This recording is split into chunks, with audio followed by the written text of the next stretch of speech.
ఇక marriage bureau పేరిట చేసిన అరాచకాలు విశాఖలో వెలుగు చూశాయి. పెళ్లి కాని యువతులే టార్గెట్ గా అఘాయిత్యాలు చేసిన ముఠా గుట్టురట్టు అయింది.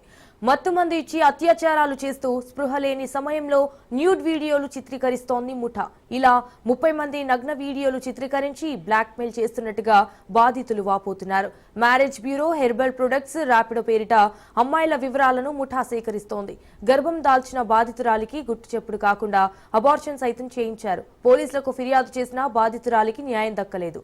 విశాఖలో 4వ పట్టణ పిఎస్ పరిధిలో ఆలస్యంగా ఘటన వెలుగు చూసింది.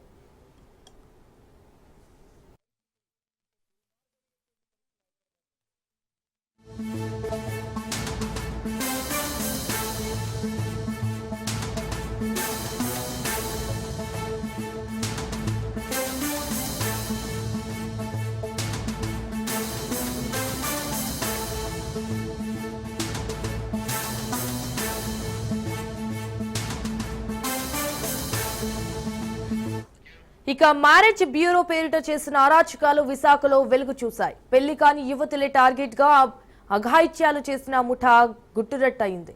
మత్తుమంది ఇచ్చి అత్యాచారాలు చేస్తూ స్పృహ లేని సమయంలో న్యూడ్ వీడియోలు చిత్రీకరిస్తోంది ముఠా. ఇలా 30 మంది నగ్న వీడియోలు చిత్రీకరించి బ్లాక్మెయిల్ చేస్తున్నట్టుగా బాధితులు వాపోతున్నారు. Marriage bureau, herbal products, Rapido పేరిట అమ్మాయిల వివరాలను ముఠా సేకరిస్తోంది. గర్భం దాల్చిన బాధితురాలికి గుట్టు చెప్పుడు కాకుండా అబార్షన్ సైతం చేయించారు.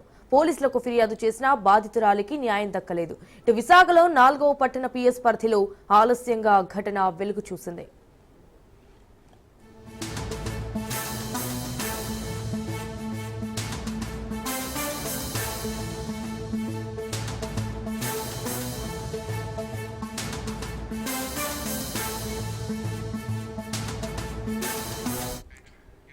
మ్యారేజ్ బ్యూరో పేరిట చేసిన అరాచకాలు విశాఖలో వెలుగు చూశాయి. ఇటు పెళ్లి కాని యువతులే టార్గెట్ గా అఘాయిత్యాలు చేసిన ముఠా గుట్టురట్టయింది. ఇటు మత్తుమందు ఇచ్చి అత్యాచారాలు చేస్తూ స్పృహ లేని సమయంలో న్యూడ్ వీడియోలు చిత్రీకరిస్తోంది ముఠా. రైట్ గా ఈ ఇన్సిడెంట్ కి సంబంధించి మరిన్ని డీటెయిల్స్ మా ప్రతినిధి సూర్యప్రకాష్ ఫోన్ ఇన్ ద్వారా అందిస్తారు. సూర్యప్రకాష్,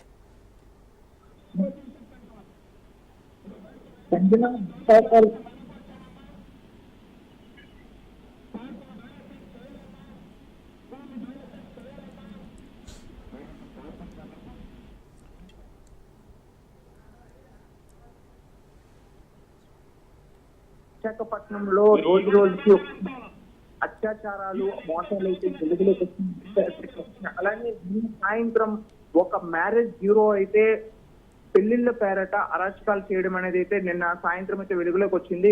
విశాఖపట్నం 4వ పట్టణ పోలీస్ స్టేషన్ పరిధిలో ఈ యొక్క ఘటన అయితే చోటు చేసుకుంది. ఒక పెళ్లి కాని యువతులను టార్గెట్ చేస్తూ వాళ్ళకి మత్తుమంది ఇస్తూ అత్యాచారాలు చేస్తున్న ఒక గ్యాంగ్ అనే చెప్పొచ్చు. వాళ్ళు నిత్యం ఎవరికైతే పెళ్లిళ్ళు కాలేదు, మెయిన్ సెకండ్ మ్యారేజ్ ఎవరైతే ఉంటారో వాళ్ళపైన టార్గెట్ చేస్తూ ఆ స్త్రీలను లొంగ తీసుకునే ప్రయత్నం అయితే చేస్తున్నారు సంజన.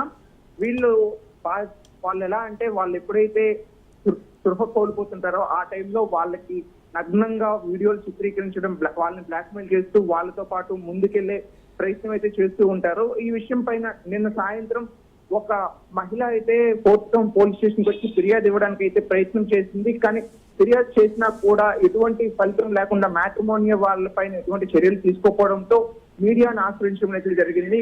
మీడియాను ఆశ్రయిస్తే ఏమైనా ఫలితం వస్తుందనే విషయం అయితే ఆమె ఎంత ప్రయత్నం చేసినా కూడా ప్రస్తుతం మీడియా వాళ్ళు కూడా ఎక్కువ మంది వాళ్ళ వద్దకు రావడంతో వాళ్ళ ఫ్యామిలీలోని వాళ్ళే ఆమెను కట్టడి చేయడంతో ప్రస్తుతం మీడియా ముందుకు కూడా రాకపోవడం జరుగుతుంది సంజన. ముఖ్యంగా విశాఖ నగరంలో ఇటువంటి మ్యారేజ్ బ్యూరోలు, హెర్బల్ ప్రోడక్ట్స్, ర్యాపిడ్ పేరిట చాలా మంది అమ్మాయిలు ఇలా ఇబ్బందులు పెడుతుంటారు. ప్రస్తుతం సిపి కూడా దీనిపైన కఠినంగా చర్యలు తీసుకునే ప్రయత్నం చేస్తున్నా కూడా ఇప్పటికీ కూడా కొన్ని చోట్ల ఈ యొక్క ఆగడాలు అయితే ఎక్కడ కూడా తగ్గటం లేదు. గర్భం దాల్చిన బాధితులను కూడా గుర్తు చెప్పుడు కాకుండా ఆపరేషన్లు చేస్తూ వాళ్ళని మాయమాటలు చెబుతూ అమ్మాయిలను మోసం చేస్తున్నారు. వాళ్ళపైన తగిన చర్యలు తీసుకోవాలని చెప్పేసి మహిళా సంఘాలతో పాటు స్థానికంగా ఉన్న ప్రజలు కూడా కోరుకుంటున్నారు. Right Suryaprakash, thank you for the updates.